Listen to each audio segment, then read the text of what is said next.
worship the ground you barely walk on. You give of yourself, but your angels are gone. So now your body's screaming, but your heart and your soul, they're bleeding. Just to fall asleep is a godsend until your demons appear again. I am a witness to your demise.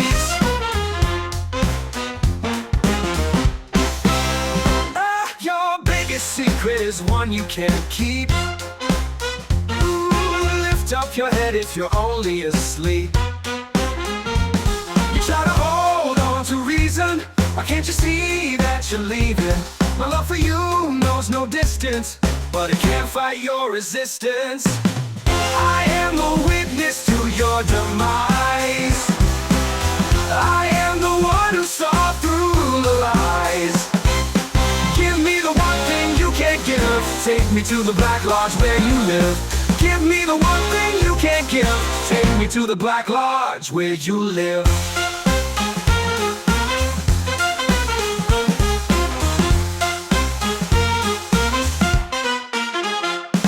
Now your body is screaming, but your heart and your soul, they're bleeding.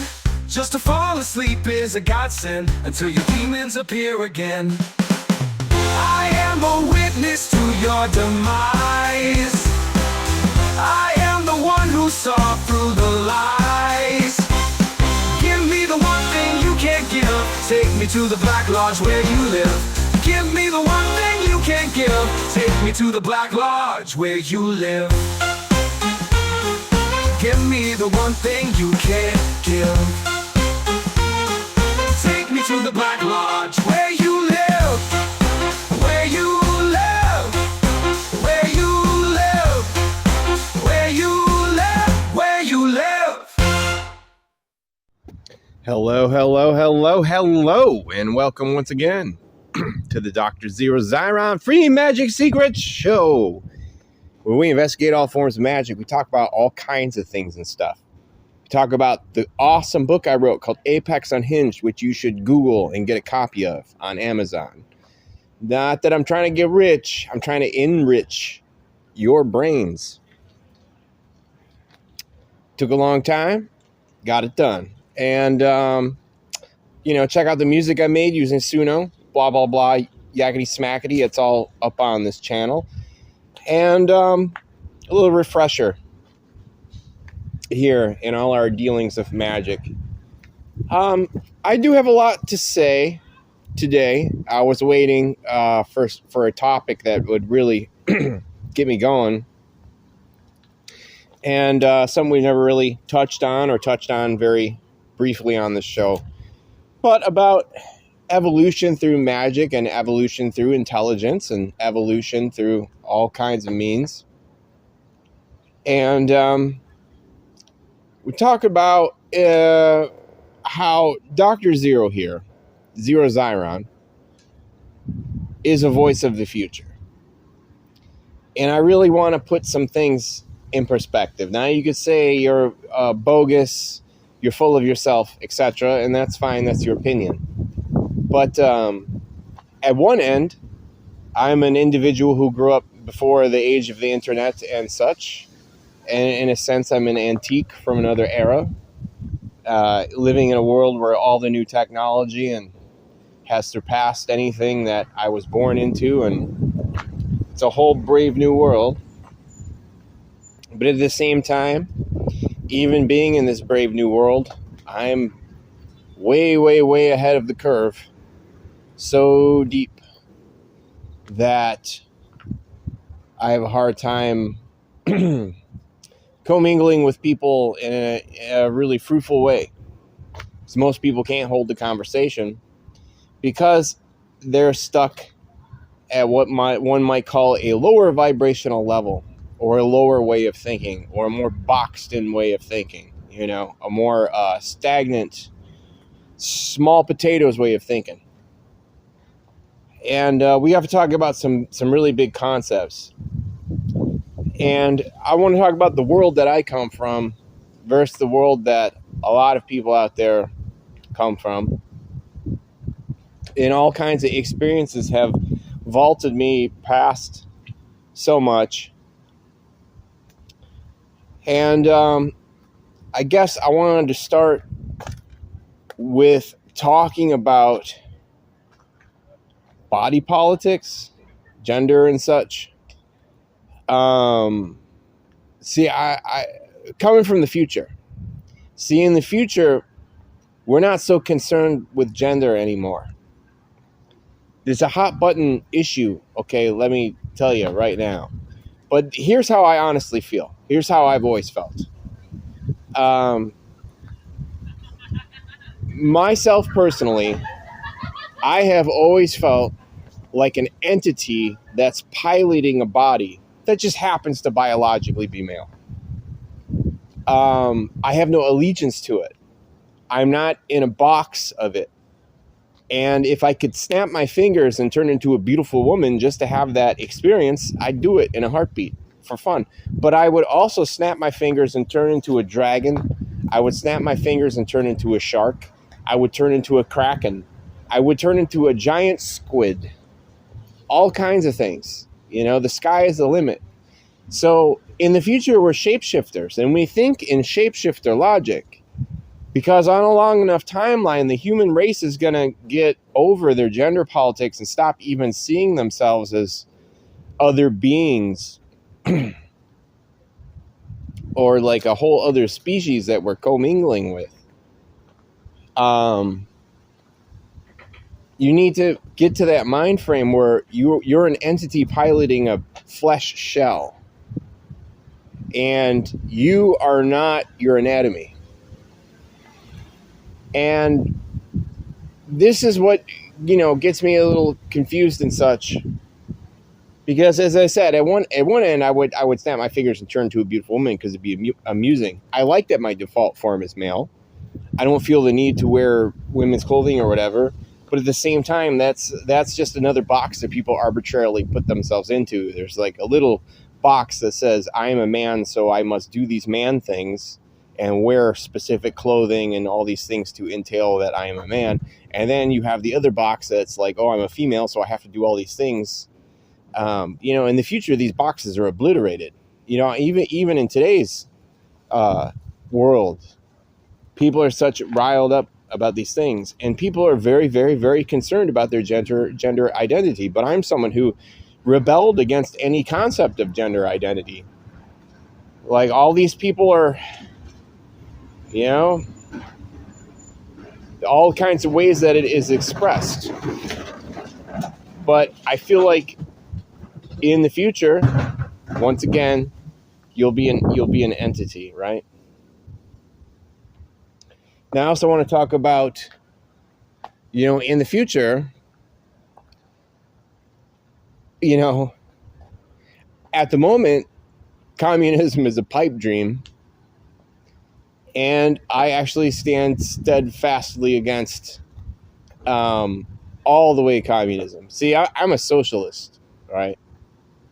And I think in the future, people will be thinking communistic out of not just necessity or this idea of class warfare or whatever, but because their manners and such have brought them to a point where they no longer want to live in a world with money. They're going to be annoyed by money. Money is going to be this horrible thing in the way.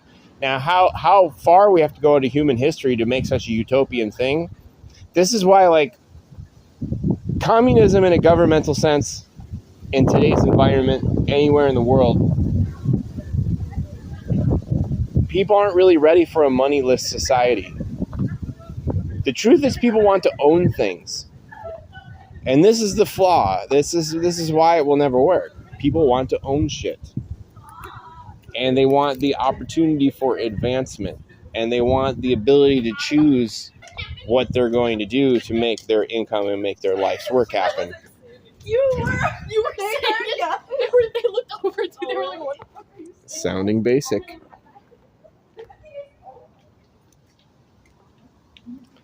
Moneyless utopia. Well, anyway, that's why, I'm a left-wing socialist guy, but I don't take it to the extremes of totalitarian and communism. dictatorship of the worker. Oh, come on, dude. It's a pipe dream. And it's always going to go wrong. And it's totalitarian. People want to own things. And they want to be able to succeed and benefit and get their wealth. Now, this tragic trajectory of humanity ripping apart the planet and such. Hold on one second.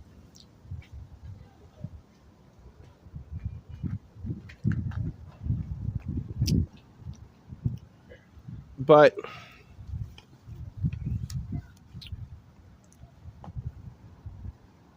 unification of minds.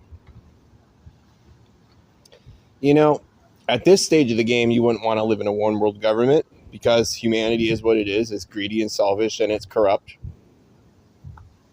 And that's a nightmare state looming. But you got to get to the point mentally where you live so far in the future that you just naturally do it. This is what I'm saying. It has to reach apex where it's a natural conclusion to do these things. So I also want to talk about religion. It's very important because in the future, in the future, all this Abrahamic shit has been done and buried for a very long time. It's over, bro. It's done, right? And you want to talk about being way down at kindergarten level, way low vibration. Like in the future, it's not that the Bible will be banned or that Quran will be banned or anything like that. People will just stop reading them. You know, the churches, they'll hang around as monuments to what once was as a historical curiosity. But, the most vast majority of churches and such buildings, they'll just be left to rot because nobody will upkeep them anymore because nobody believes in them anymore. You don't got to get all Norwegian black metal on them. They're just going to fall apart from disrepair because nobody believes a fucking thing no matter what. And, in the future, when we look at religions, it looks like fertilizer on the ground. It's just, it's done for. It's gone. There will be no racism in the future because racism is ridiculous. Because human beings are human beings and it doesn't matter what the package looks like. It's all the same makings. And, we all come from the same gene pool. We all come from the same protoplasmic muck. You know how it goes? So that's ridiculous. That's out the window. So I just wanted to, touch on racism and that in the future, racism doesn't exist where I'm from, mentally, because it's ridiculous, and this is why I have such a hard time commingling with the population here. People are so hyperfixated on what their skin color is and the cultural backgrounds, and it's like there should be one culture, well, many cultures, but it should be seen as a united culture. All cultures, one big united culture, not those people in that corner, those people in that corner, those people in that corner. No. In the future, we've learned to communicate. In the future, we learn to listen of George Romero. Because he was a prophet, and his main message was that communication is the problem. You look at all the films he made, specifically the zombie films, right? The main culprit in every tale is the lack of communication. And you see in every character a microcosm of what's going on in the larger macrocosm outside them. And what is Night of the Living Dead really about? Two men arguing over a lost cause. Because what's the answer? Get the fuck out of the farmhouse. Get out of there. Go where people are. Communicate and then defeat the problem. Not just stand there while slow-moving corpses are surrounding your house, arguing about, do we hide in the basement or do we try to board up the windows. Both answers are the wrong answer. Going to the attic is also a wrong answer. Going on the roof of the house is also a wrong answer. The answer is get out of there. But no, they tear themselves apart. And then one guy survives. And then he gets shot by trigger-happy rednecks. And then everybody thought that he got shot for a different reason. Because of the civil rights era and all that stuff. It was right in everybody's face. Then we have Dawn of the Dead. The whole opening scene is about lack of communication. The following scene is about lack of communication. It's all about lack of communication. And then we get to Day of the Dead, the ultimate epic about lack of communication. It just goes on and on and on. So, I hope I really got something through to here, and I could go on forever about how I'm coming from the future, but I want you to understand this. Because you go through life, and all kinds of trolls in online or in reality accuse you of various things. You know, sexism doesn't exist in the future because nobody is concerned with what their gender is anymore because they're entities piloting bodies that just happen to be whatever. That's true communication. When we get to that point, you are not the thing in between your legs. It's just there.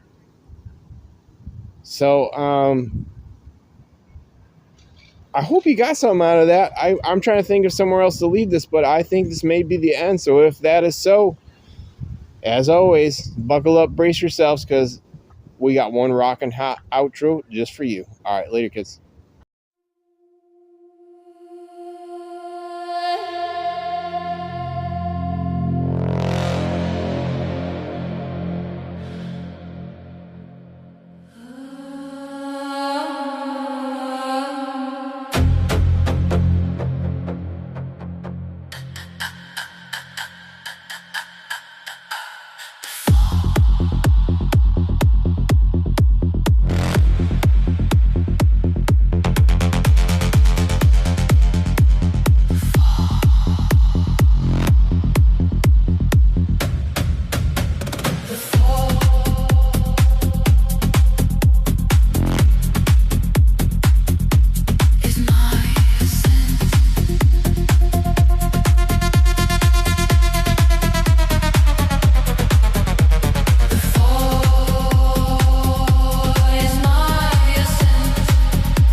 mine.